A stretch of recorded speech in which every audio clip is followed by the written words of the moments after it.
She accidentally got into a mafia boss's car. Then everything changed in a single moment. Nadia had exactly 4 minutes to get across 2 blocks, through a revolving door, up to the 14th floor, and into a room full of lawyers who did not believe in late arrivals. The rain had started without warning, the kind that comes sideways and makes everything personal. Her phone was already out, the rideshare app open, the little car icon moving toward her like a promise. Car 7, black. She scanned the curb. There it was. Black, waiting. She ran. Her heel caught a crack in the sidewalk, and she caught herself on the door handle, pulled it open, and dropped in.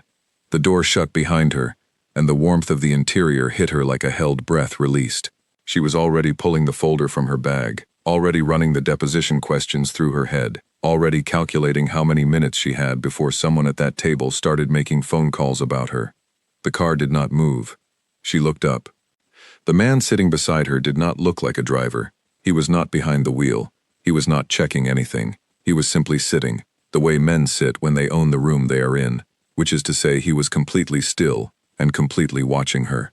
He was older than her, somewhere in his 40s, in a dark coat that cost more than her rent. His hands were in his lap. He did not seem surprised to see her. She opened her mouth. He said her name. Not hello. Not can I help you. Her name. One word. Flat, certain, the way you say the name of someone you expected. Nadia. Her mouth stayed open, but nothing came out. She turned and looked through the rain-blurred window at the curb. A black car was still sitting there, 30 feet back, still waiting. A driver in a cap stood beside it, looking at his phone. The number on the door read 7. She was in the wrong car. The lock clicked. She did not scream. She had grown up in a neighborhood where screaming only made things worse, and keeping a level head was the first survival skill you learned before you learned anything else. So she did not scream. She looked at the man, and she kept her voice low and even, and she said she had made a mistake, and she would like to get out. He looked at her for a moment. His eyes were pale, gray-blue, the color of lake water in November. He did not look angry. He did not look threatening. He looked, if anything, faintly interested, the way a person looks when something unexpected has happened, and they have not yet decided what to make of it. He said one more thing. He said, "You work for Caldwell & Price." It was not a question. Nadia felt the folder in her hands go very heavy. Caldwell & Price was the firm's full name. It was not on her jacket. It was not visible on anything she was carrying. She knew for a fact it was not printed on the side of her bag, because she had specifically bought a bag with no logos because she did not like advertising where she worked. She said nothing. He tilted his head slightly, almost the way a person does when they're deciding whether to continue a conversation or end it. Then the door unlocked.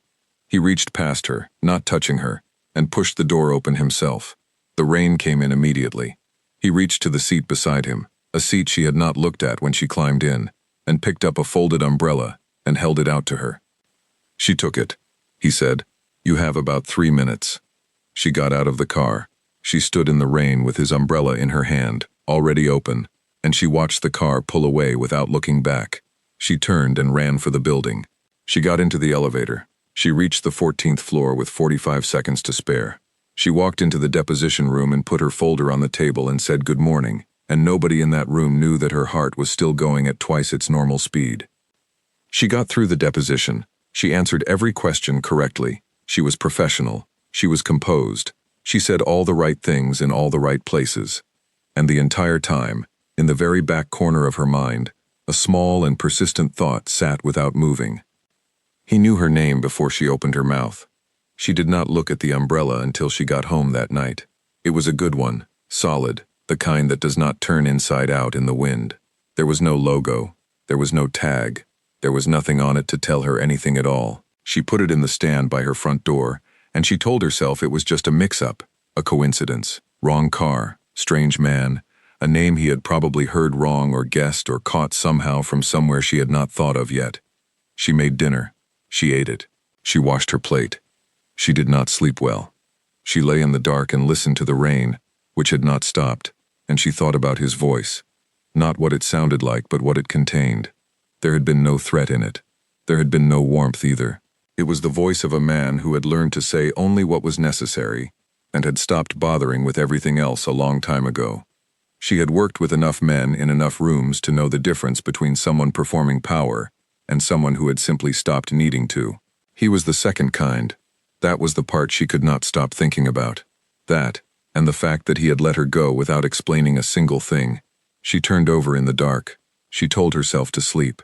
She told herself it was over, that she would never see him again, that the city was large and she was small, and their paths had crossed by accident, and accidents did not repeat themselves. She believed it, almost. She believed it right up until the moment, 3 days later, when a package arrived at her office desk. She was on a call when the courier brought it in. She signed without looking. She finished the call. She looked down. It was her folder. Not his umbrella. Her folder. The one she had grabbed from her bag in the car. The one she had been so certain was in her hands when she climbed out. She opened it. Every page was there. Every note. Every prepared question. Every margin scrawl she had made on the train that morning. All of it. She had dropped it in his car and not even noticed. There was nothing else in the package. No note. No return address that told her anything.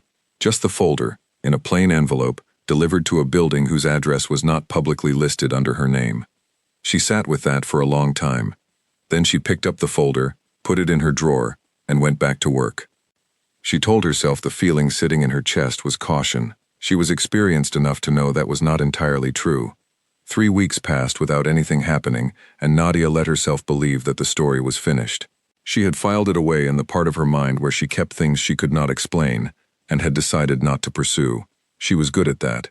Years of working in law had taught her that not every door needed to be opened, that sometimes the smartest thing you could do with a piece of information was put it somewhere quiet and walk away.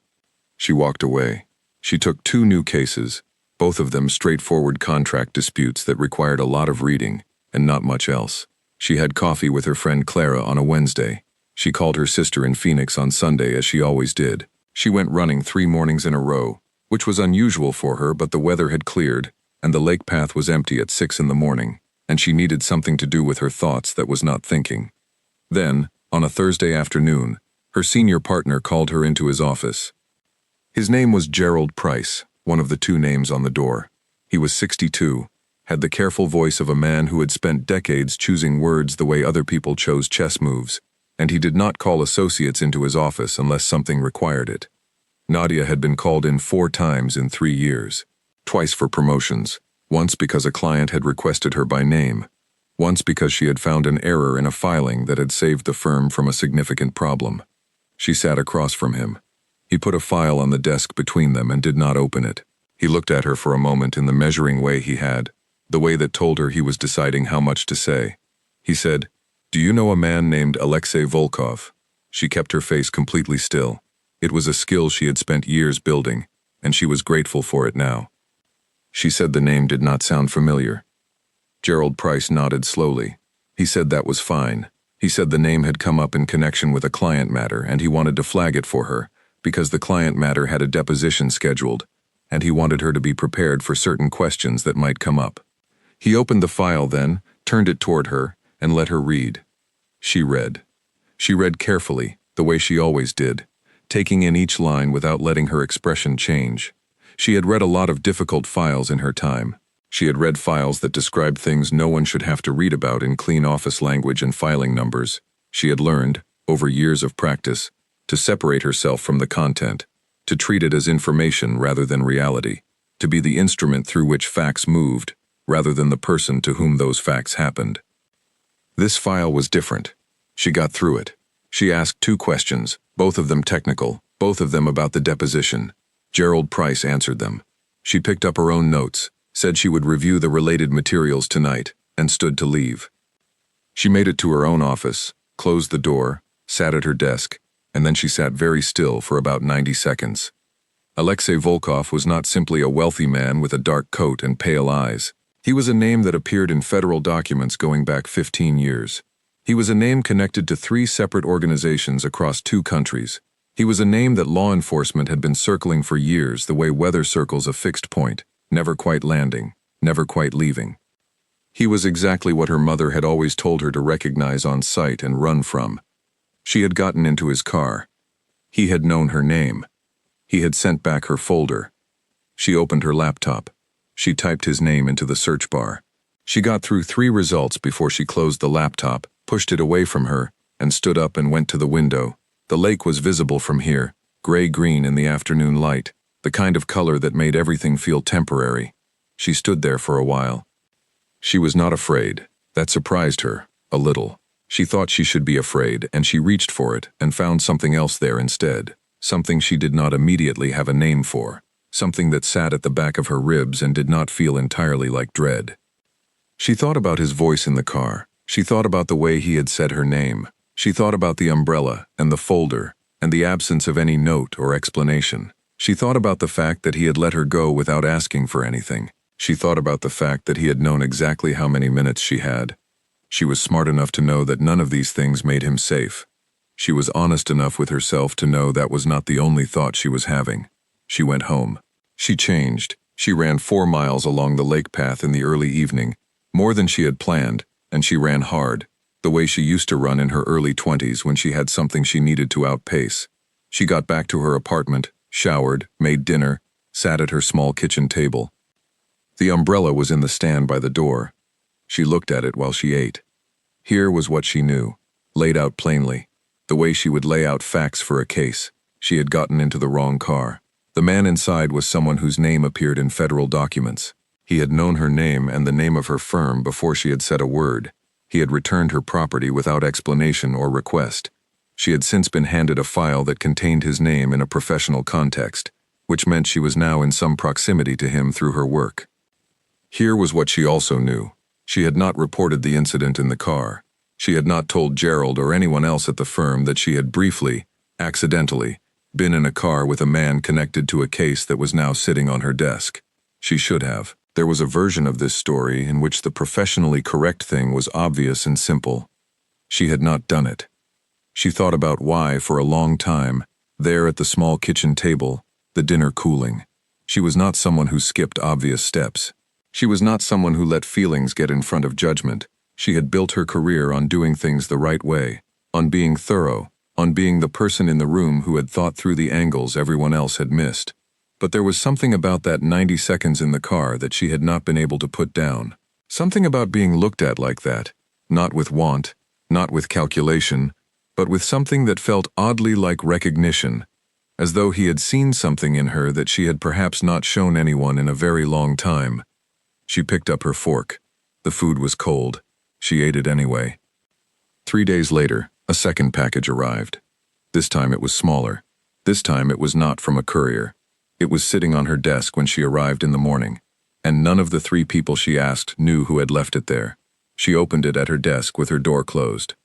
Inside was a piece of paper, 1 line, handwritten in careful, slightly formal English, the kind of handwriting that belonged to someone who had learned the language with real effort. It said, "I did not mean to make you uncomfortable. That was all." No name, no signature, no contact information. She folded the paper. She put it in her desk drawer. She stared at the wall for a moment. Then she opened her laptop and got to work. She did not throw the paper away. That was the decision that mattered. She knew it even then, sitting at her desk in the morning light with a full day of work in front of her. She had made a choice, and the choice was the paper in the drawer, and she was not going to pretend she did not understand what it meant. It meant she was still listening. That afternoon, she made a phone call she had not planned to make. She called a contact, a woman she had met at a conference 2 years ago, a federal attorney who owed her a professional favor from a case they had worked on parallel tracks. She asked about the name. She was careful about how she framed the question. General, procedural, just background. Her contact was quiet for a moment. Then she said, "That name belongs to a man nobody in this building has been able to put a case on in 10 years. She said he runs things, but he does not appear to run things. She said everyone in his circle is loyal in the particular way that people are only loyal when they are also afraid.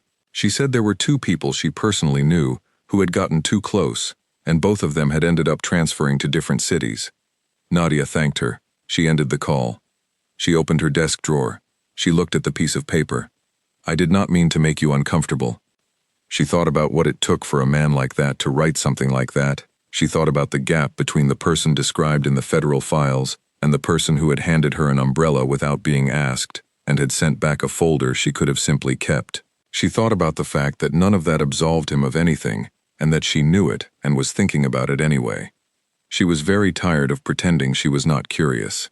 She closed the drawer. She put on her coat. She went to the building 2 blocks away where there was a coffee shop she liked, and she sat in the window with a cup she barely touched, and she watched the street for a long time. She was not waiting for anything. But if she was honest, she was not entirely not waiting either. She did not have to wait long. 4 days after the note, Nadia was in the elevator at her building, coming back from a late evening at the office, still in her work clothes, a bag over one shoulder, and a paper cup of tea that had gone cold 40 minutes ago in her hand. The elevator doors opened on her floor. She stepped out and looked up. He was standing at the end of the hallway, not at her door, not close, at the far end, near the window that looked out over the street, in a coat that was different from the one in the car but had the same quality of simplicity, the same dark and deliberate absence of anything unnecessary. He was not moving. He was simply standing there, the way he had simply been sitting in the car, and when he saw her come out of the elevator, he did not come toward her. He waited. She stood where she was for a moment. Her cold tea was in her hand. Her bag was on her shoulder. The hallway was empty except for the 2 of them and the quiet that lives in residential corridors at 10:30 at night. She walked toward him. Not fast, not slow. The way she walked into rooms that she was not sure about but had decided to enter anyway. He watched her come. When she was a few feet away, she stopped and looked at him, and he looked at her, and neither of them said anything for a moment. He spoke first. He said he owed her an explanation. She said she had read enough files to already have a fairly complete picture. He was quiet for a moment. Then he said that files were written by people who wanted to tell a particular story, and that he did not expect her to believe there was a different one, but he wanted her to know the offer existed. Nadia looked at him. In the yellow light of the hallway, he looked less like the man from the file and more like a person who had been awake for too long and was carrying something heavy. She noticed this in the way she always noticed details about people, quickly, automatically, and then she noticed that she had noticed it, and she made herself be careful. She said, "How do you know where I live?" He said he had known for a while. He said he had not come before because he had not decided whether coming was the right thing to do. She said, "And tonight you decided it was." He said he decided it probably was not, but he came anyway. There was something in the way he said that, the small, plain honesty of it, that did something to the careful professional distance she had been maintaining for weeks. She did not let it show. She was good at not letting things show. She said, "You can come in for 10 minutes. He said that was more than he had expected. She unlocked her apartment. She went in. He followed. She turned on the lights, put her bag on the table, dropped the cold tea in the recycling. She did not offer him a seat. He did not take one without being invited. He stood near the door in a way that was deliberate, that communicated clearly that he was not going to move deeper into her space without permission. She noticed that too. She sat on the edge of the kitchen counter and crossed her arms and looked at him. She said, "Talk." And he did. He talked for more than 10 minutes. She did not stop him at 10. He told her things she had already read and things she had not. He told her things in the careful, flat voice of someone who had decided to be honest without deciding to be confessional, who was offering facts and not feelings, and who seemed to understand the difference clearly. He told her how he had come to know her name, which was through a contact at her firm, a name she recognized and filed away without expression. He told her about the car, that it had been a miscommunication between his driver and someone else, that she had not been meant to be in it, but that when she had been, he had made the decision not to alarm her. He told her about the umbrella and the folder and the note. He said, "I was not trying to draw you in. I was trying to correct a mistake," she said, "and coming here tonight." He looked at her. His pale gray eyes were the same in her kitchen light as they had been in the car, that flat November lake color. He said he had wanted to make sure she was not frightened. She said she was not. He said he knew. He said it was evident the first day in the car, when she had kept her voice completely level, and looked at him, and said she wanted to get out, and he had found it. And here he paused for the first time. He found it notable. Nadia uncrossed her arms. She looked at him for a long moment. She said, "You can have coffee if you want. It is not an invitation for anything else. It is coffee." He said that was very clear and that he would like coffee. She made it. She gave him a cup and kept one for herself, and she sat across from him at the small kitchen table and they talked. Not about anything from the file. Not about the firm or cases or any of the things that lived between them in the professional world. They talked about the city. He had not lived in Chicago long. He had lived in other places, several of them, and he described them the way people describe places they carry with them, briefly and with precision. She told him about growing up 2 neighborhoods over, about the lake in winter, about the way the wind came off the water, and what it felt like the first time she understood that she was going to have to leave in order to come back. He listened well. That was the thing she kept returning to afterward, when he had gone and she was alone in her kitchen with 2 rinsed cups in the dish rack. He listened the way very few people she had ever known listened, with his full attention, without waiting for his turn to speak, without performing interest. He just listened. He asked questions when he had them, and was quiet when he did not, and she had the unsettling and very specific sensation of talking to someone who was actually hearing what she was saying. He left at midnight. He said goodnight at the door. He did not ask when he could see her again. He did not ask for her phone number. He did not suggest anything. He said he was glad she was not frightened and that he hoped she would take care of herself, and he left. She locked the door. She stood in her kitchen. She looked at the 2 rinsed cups. The thing she felt was not a thing she had expected to feel. It was not alarm, and it was not the particular alertness of someone who has recognized a danger.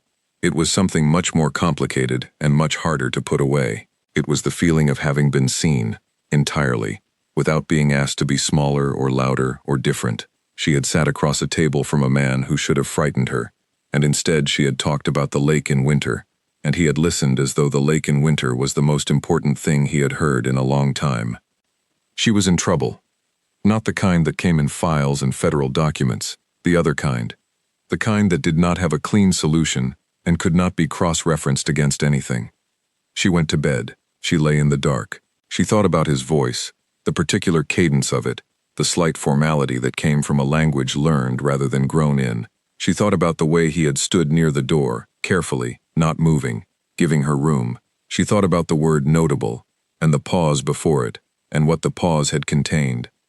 She did not sleep for a long time, and in the morning she got up and got dressed and went to work, and she did not tell anyone anything, which was itself a kind of decision. She was beginning to have a lot of those. Nadia had a particular habit she had developed in law school, during the years when she had very little money and a great deal of anxiety about the future. When something was too large to think about directly, she would think about it sideways. She would make a list, but not about the thing itself. She would list what she knew for certain, and what she did not know, and what she was afraid of, and what she wanted, and somewhere in the gap between those 4 columns the answer usually appeared. She made the list at her desk on a Thursday morning with the door closed and the folder from Gerald's office sitting unopened in front of her. What she knew for certain, she had voluntarily allowed Alexei Volkov into her apartment. She had made him coffee. She had talked to him for nearly 2 hours. She had not reported the initial incident in the car, had not disclosed the note, had not told anyone at the firm that she had any prior contact with a name now connected to an active client matter. Any one of these things, individually, was a professional concern. Together, they constituted something she could not dress up in cleaner language. What she did not know, why he had originally known her name. The contact he had mentioned was someone with access to her basic professional information, which explained some of it but not all of it. She did not know how long he had known about her before she had climbed into his car. She did not know whether the package and the note and the visit were the entirety of his interest or the beginning of something with a shape she could not yet see. What she was afraid of, the obvious things, which she had already thought through and filed, and also this, that she was not afraid enough, that she was sitting at her desk on a Thursday morning, and the primary thing she felt was not danger, but something alive, and inconvenient, and entirely unwelcome. What she wanted. She stopped at the 4th column. She put her pen down. She looked at the wall. She had spent 10 years building a career in a profession that rewarded precision and punished ambiguity. She had built herself around clarity. She knew what she was good at, and she knew what she wanted from her work, and she knew what she was willing to trade for it, and what she was not. She had always been able to fill in the 4th column without hesitation. She sat there for a long time with the column empty. At lunch she went for a walk. Not the lake path, just the streets around the building, the familiar geometry of blocks and traffic lights. She bought a sandwich she did not eat. She walked and she thought about something Clara had said to her once, years ago, when Nadia had been talking about a decision she was stuck on. Clara had said, "The thing you keep coming back to is the answer. You are just afraid of what it costs."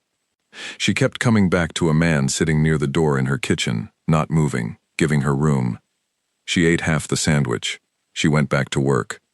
He called that evening. She did not recognize the number.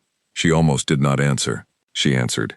He said he had been thinking about something she had said the night he was at her apartment, about growing up in the city and having to leave before she could come back. He said he understood that, in his own way, from the other direction. He said he had grown up somewhere he could not return to, and had spent 20 years building something in its place, and had only recently begun to wonder whether the thing he had built was what he had actually wanted, or just what had been available. She sat in her kitchen and listened to him say this, and she thought about the fourth column. She said, "Why are you telling me that?" He was quiet for a moment. Then he said, "Because you are the first person I have said it to, and it seemed like a waste not to." She pressed her lips together. She looked at the ceiling. She said, "I need you to understand something. I work in law. I am connected to a case that has your name in it. If I were thinking clearly, I would not have answered this call." He said he understood that. She said, "I am going to ask you one question, and I need you to answer it honestly, and I will know if you don't." He said to ask. She said, "Is anything you have said to me, from the car until now, any part of it, a calculation? Is there a reason you want me specifically, in your orbit, that has anything to do with where I work, or what I know, or who I know?" The silence that followed was long enough that she felt it in her chest. Then he said, "No." He said, "I knew your name before you got into the car because someone mentioned you, without context, in a conversation about something else." He said he had looked into it the way he looked into anything that appeared near him. He said when she got into the car, it was the collision of two separate things that had no planned connection. He said if he had wanted to use her professionally, he would not have sent the folder back. He would have kept it. She thought about that. She said, "That is a surprisingly good point." He said he was occasionally capable of those.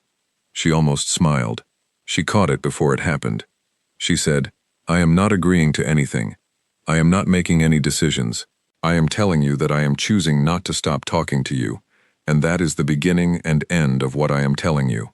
He said that was more than enough. They talked for another hour. Afterward, she sat in the quiet of her apartment and thought about what she had just done. She was not foolish. She understood the weight of it. She understood that she was standing at a point where the path divided, and that one direction was clearly marked, and the other was not marked at all. She had spent her entire life taking the marked path. She had been good at it. She had done well by it. But there was a tiredness in her that had nothing to do with work, a deep and accumulated tiredness that came from always knowing exactly what the right thing to do was, and always doing it, and arriving, each time, at the same gray and careful life. She was not a reckless person. She was not going to become one. But she was also not going to keep pretending that a conversation about the lake in winter had not meant something to her, or that the way he had stood near her door, carefully, not taking up more space than she had given him, had not moved something in her that had been still for a long time. She picked up her phone. She sent him a message. She said, "There is a gallery opening in the Fulton Market neighborhood on Saturday. It is a small one. I am going. I am not inviting you. I am telling you, as a fact, where I will be." She put the phone down. She waited. 3 minutes later, a reply. One word. Noted. She put the phone face down on the kitchen table and looked at the ceiling and breathed. She had built her entire life on knowing what came next. She was standing at a wall with no door in it, and she had just told someone where she was going to be on Saturday, and the word "noted" was doing something entirely unreasonable in the center of her chest. She had 2 days to change her mind. She already knew she was not going to. Saturday came the way Saturdays come when you are both dreading and wanting something, which is to say it arrived too fast and not fast enough, and the morning was very long. Nadia changed her clothes twice. Not because she cared, she told herself this firmly, but because the gallery was a public place, and she had professional standards for how she presented herself in public spaces. She settled on a dark green dress she had bought 2 years ago for a client dinner, and had not worn since, and a coat she liked, and shoes that were practical enough to walk in. She took the train. The gallery was on a side street, small. the kind of place that did not advertise heavily, and trusted word of mouth and the specific type of person who found it anyway. The opening was for a photographer she did not know. Large black and white prints of industrial spaces, empty warehouses and train yards and cooling towers, taken at angles that made them look almost like paintings. She walked in and accepted a glass she did not drink from, and looked at the walls. She did not look at the door. For 40 minutes, she did not look at the door. She moved from print to print. She let herself look at them properly, the way she rarely took time to look at things, the way she had been taught to look at evidence, which was to notice what was there, and also what was missing. She liked the photographs. She was surprised to find she liked them very much. They had a quality of presence in absence, of places that had been full of work and purpose, and were now full of only air, and there was something in that she found unexpectedly affecting. She was standing in front of the largest print, a cooling tower in silhouette against a sky that was all light and no color, when she became aware that someone was standing beside her.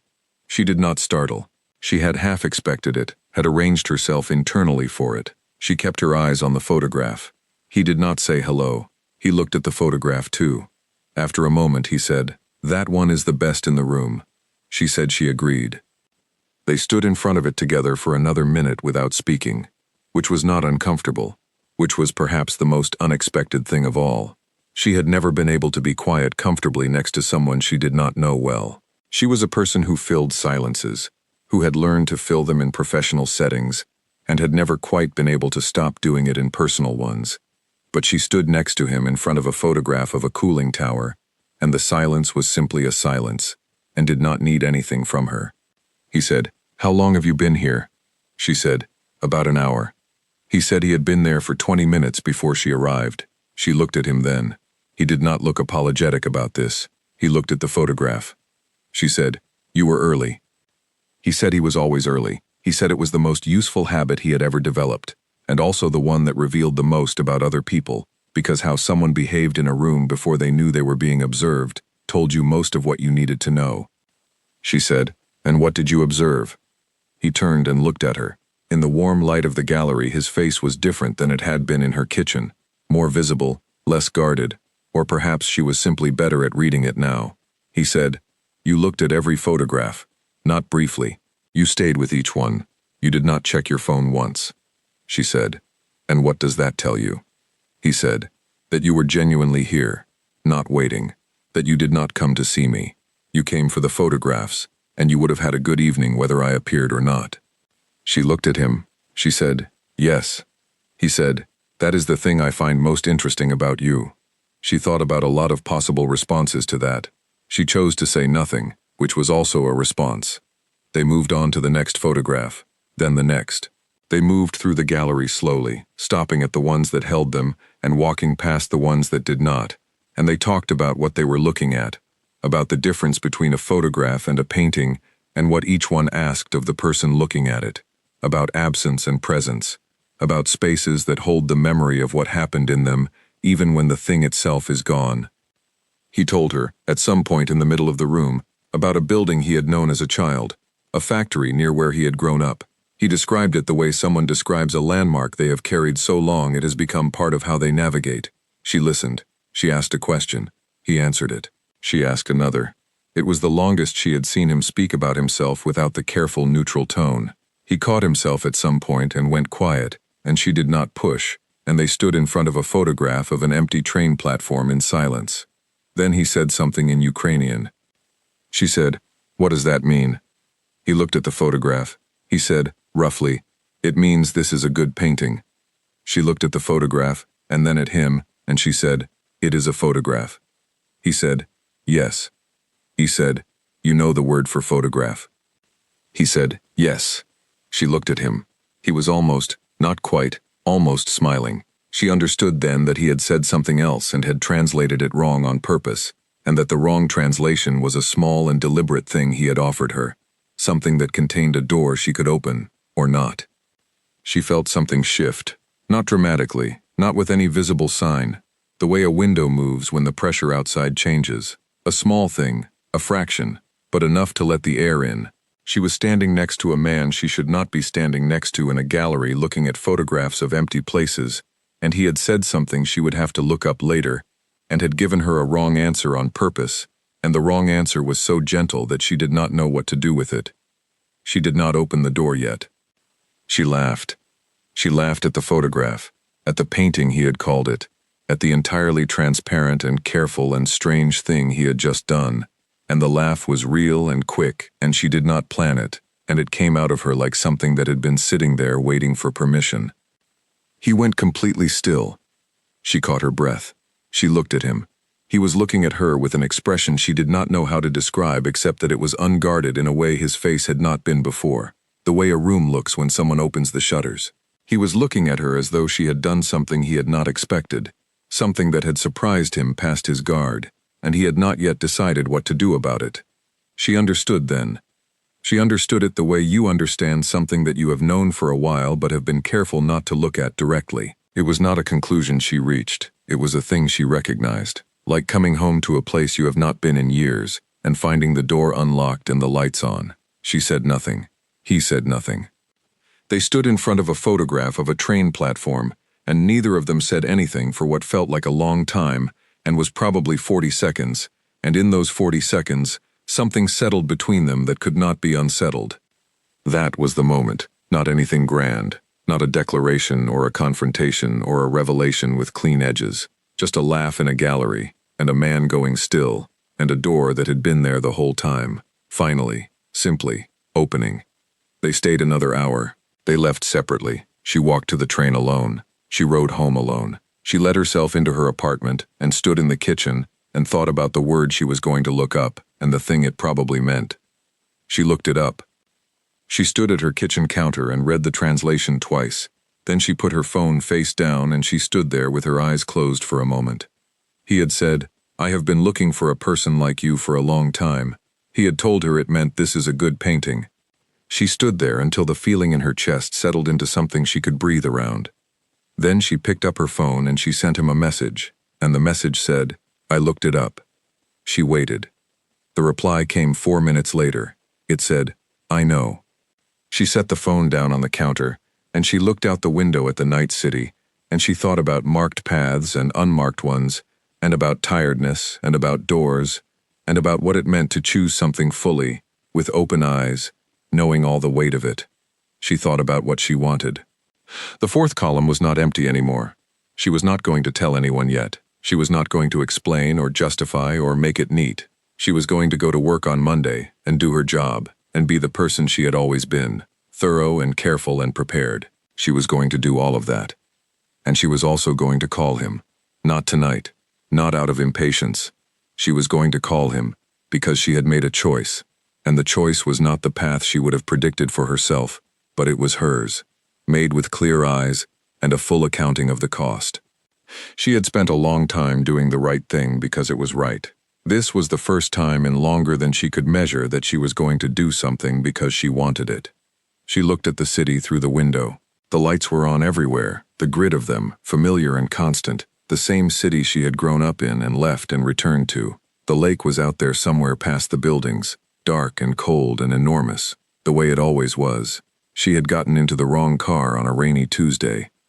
She had held his umbrella and walked into a building and been professional all day while her heart ran at twice its speed. She had kept a piece of paper she should have thrown away. She had opened a door to a man she should not have let in.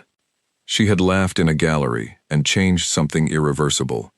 And now she was standing in her kitchen at 11 at night, looking at a city she knew by heart, holding a phone with a message she had already sent and could not take back, and the feeling in her chest was not dread.